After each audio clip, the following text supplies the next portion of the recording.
Pernah terfikir tak, kalau duit kertas kita ni betul-betul berkuasa, kenapa bank pusat seluruh dunia ni masih simpan emas bertan-tan dalam rizab negara mereka?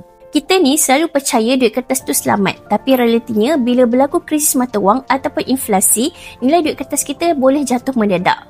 Masa tu simpanan kita akan terhakis tanpa kita sedar. Sebab tu, bank pusat dah tak percaya 100% pada duit kertas. Amerika Syarikat simpan lebih 8,000 tan emas. Jerman lebih pada 3,000 tan. Itali dan Perancis sekitar 2,400 tan. Malah Singapura pun agresif tambah rizab emas sejak beberapa tahun kebelakangan ni.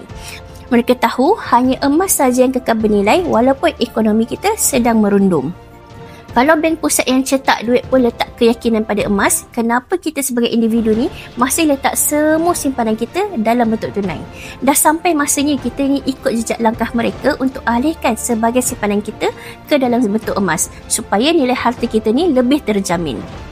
Kalau tuan-puan nak mula simpan emas dengan cara yang betul, boleh rujuk pin di video Fiza ataupun klik dekat link bio untuk Fiza bantu sebaiknya.